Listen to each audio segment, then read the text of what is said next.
Statement for Royal Commission Abuse in Care Inquiry 2022. I am providing this as a response to the request made by the Royal Commission for information pertaining to my personal experiences within the Jehovah's Witness organisation. The type of abuse I suffered was psychological, emotional and spiritual, not physical or sexual. My perspective. How I became a Jehovah's Witness. I was introduced to the religion by a Jehovah's Witness classmate. She offered me their literature at school, Watchtower and Awake magazines, which I purchased because I felt sorry for her. When I finished high school, I was regularly visited at home by an older couple, and I purchased more magazines because they seemed like nice people. I don't recall ever reading them. Soon after my marriage in 1988, when I was still a naive 22-year-old, I was called on again at my home. At the time, I was a disenfranchised Catholic. Due to their insistence and my politeness, I accepted a Bible study from them, which is really a paragraph-by-paragraph study of their literature, with occasional references to the Bible. I liked what I was learning. It made me feel special and accepted. It seemed logical and made sense to me at the time. I was flattered by their interest in me and the many compliments I received. At their insistence that I was ready, I was baptized in 1990 when I was 25. Psychological and emotional challenges of life as a Jehovah's Witness. I was content the first 2 or 3 years, but it became difficult once I had my first child. The demands upon me from the religion became hard to bear. I was expected to bring my baby to all the meetings at the Kingdom Hall. That was 3 times a week, 2 being at night. It meant disrupted sleep patterns for both my children. I was expected to bring them door to door with me in the preaching ministry. I shudder now to think of the dangerous environments and people I may have exposed them to. I may have exposed them to dangerous people at the Kingdom Hall itself, as I have since discovered there had been a sexual predator associated with my congregation. I was never warned of this.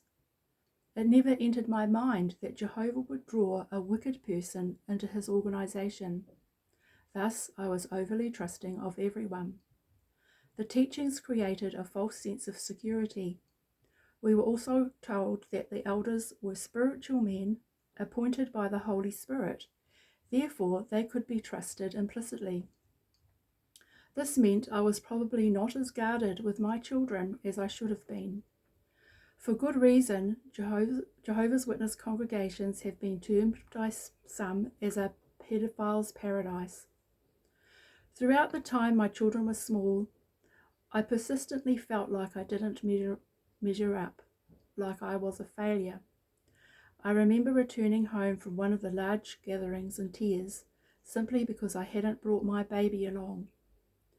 Before the large gatherings, the assemblies and conventions, I would sink into a kind of depression for the month beforehand. I never shared these feelings with anyone.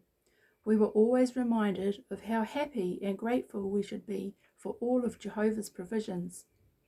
Moaning or murmuring, as they put it, signals you as being spiritually weak, a most undesirable quality.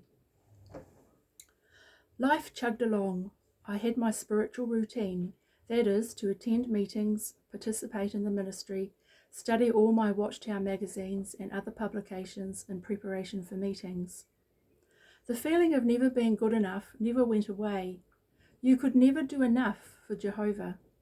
There was a lot of emphasis on outward appearances, to be seen to be doing enough. For many years, 14 in total, I suffered from chronic pain, at first in my joints and muscles, then in my head and face. I also suffered stomach upsets.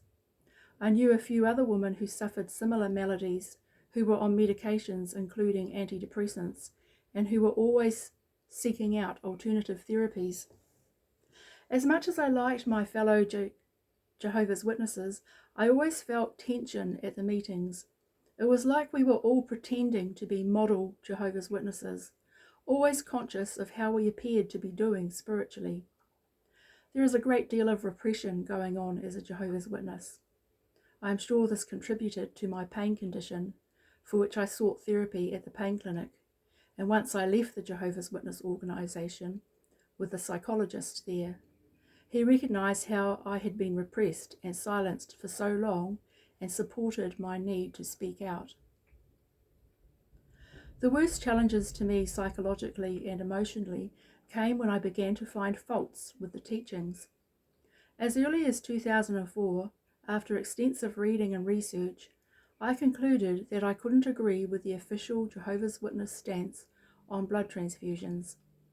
Yet I kept this to myself. I was faced with this dilemma. How could I be a Jehovah's Witness and be okay about receiving a blood transfusion? It's quite possible that if I had been faced with a blood transfusion, I would have still refused it. After all, I still carried the advanced medical directive. In that case, I would have felt pressured to die for something I didn't believe in. Periodically, and without warning, an elder at the Kingdom Hall would ask us to produce our blood card, so I couldn't get away with not having one. This caused me immense mental anguish, as did the teaching that only Jehovah's Witnesses were the true religion and that only they would be saved from annihilation at Armageddon. Over the years, a large number of teachings began to irritate me, and I did build up some anger and resentment at not being allowed to air my disagreements without threat of being labelled negatively. The Jehovah's Witness leadership, the governing body, attaches negative and derogatory labels to anyone that challenges their authority and teachings.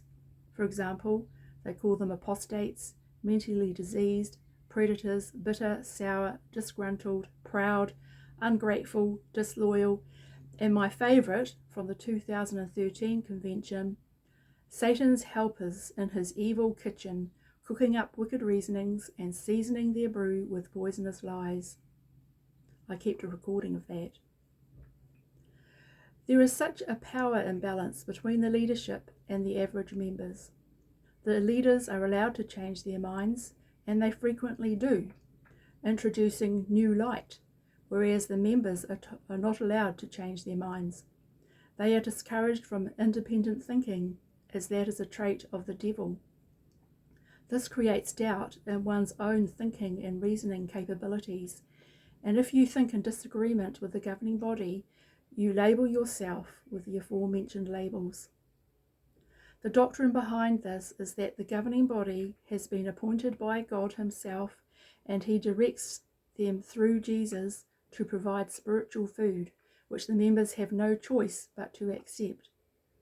The foundational doctrine of Jehovah's Witnesses is that you must obey the governing body, even if what they say doesn't make sense, you don't understand it, or you don't agree with it. Frequently, the key and only question that really matters, that is asked at a judicial tribunal before elders, is, do you believe Jehovah is using the governing body? Leaving the Jehovah's Witnesses and my judicial experience. Leaving the Jehovah's Witnesses is probably the most intense and traumatic thing I've gone through in my life. Even though I found faults with the teachings, for a while I still believed that God would correct the governing body. It had been indoctrinated into me that they were God's channel.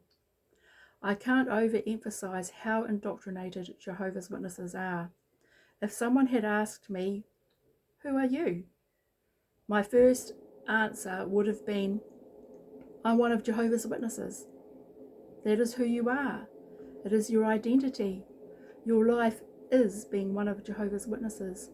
You are almost synonymous with the religion. An attack on the religion is an attack on your person. Everything else is secondary, like your occupation, marital and parental status, etc. It's all-encompassing.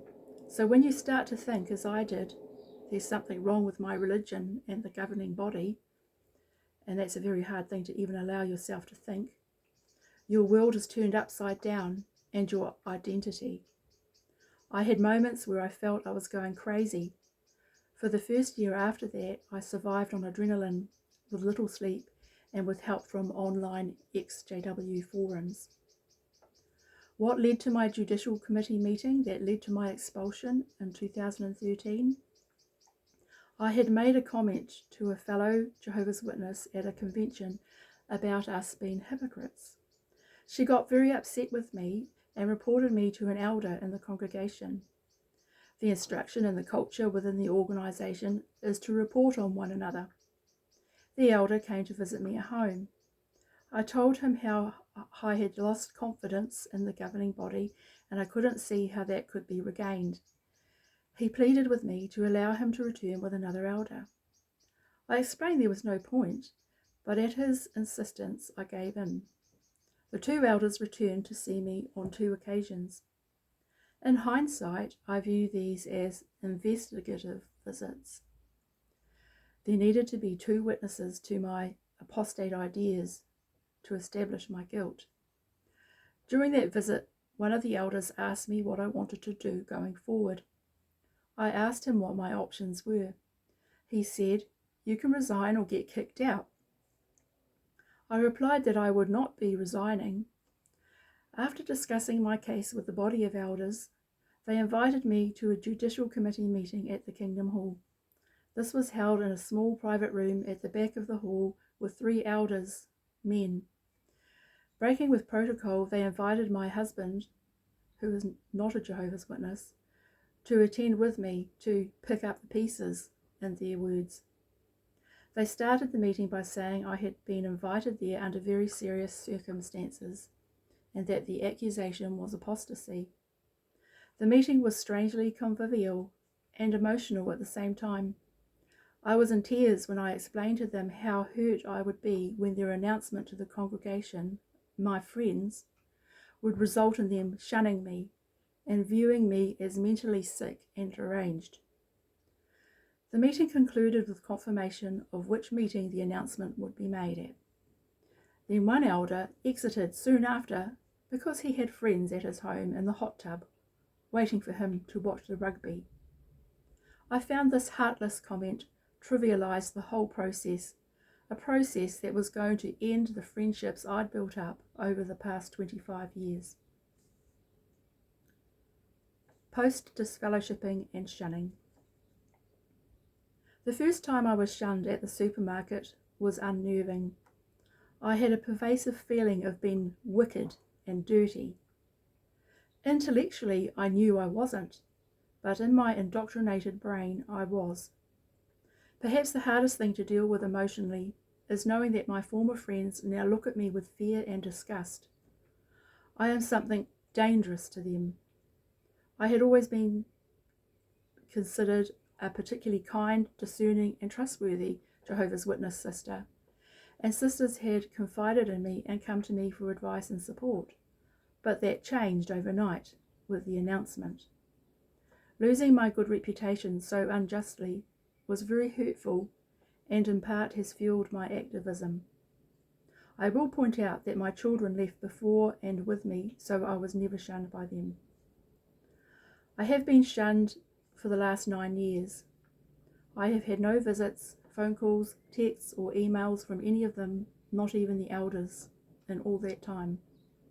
The most likely reason for the elders not contacting me to bring me back to Jehovah is that I have spoken out publicly about abuses in the organisation, and so I have been demonised by them.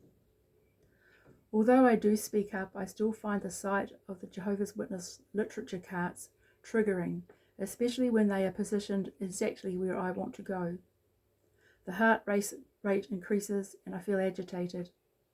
Many ex-Jehovah's Witnesses will experience severe anxiety and full-blown panic attacks. Activism and Support. From 2013 onwards, I have been involved in various forms of activism, raising awareness about the harmful teachings and practices of the Jehovah's Witness organisation.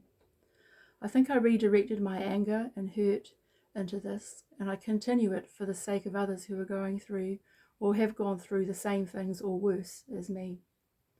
I have protested with signs, written to various government agencies, made videos, and offered support to other groups like Gloria Vale.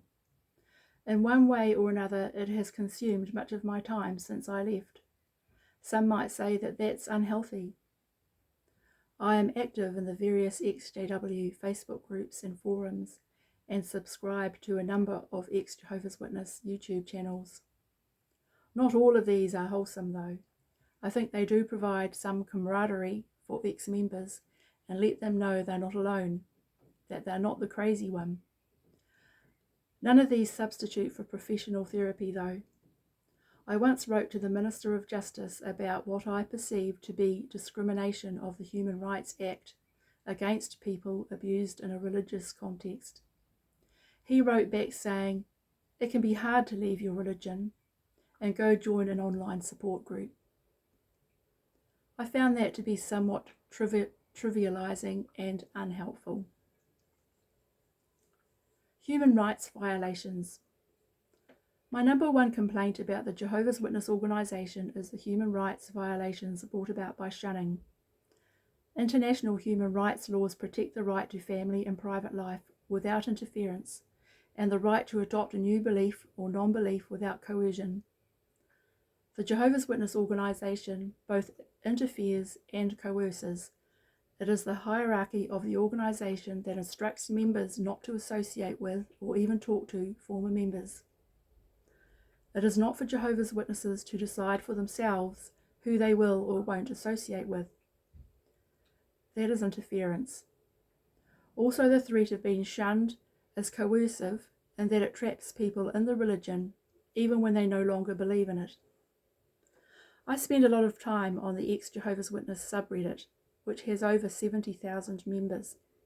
I am regularly moved to tears by pleas for help from young Jehovah's Witnesses. Some are as young as 10 or 11. Many are teenagers living with their parents. Most no longer believe the religion of their Jehovah's Witness parents. Some identify as gay or trans. They live in terror of being found out and of being rejected and then abandoned by their parents. There is an acronym used to refer to Jehovah's Witnesses who pretend to believe in order to preserve their families and or their marriages. PEMO, which means physically in and mentally out, a term that has found its way into the Urban Dictionary. They go through the motions of being a Jehovah's Witness, which is exceedingly tiring, and they must always be looking over their shoulder.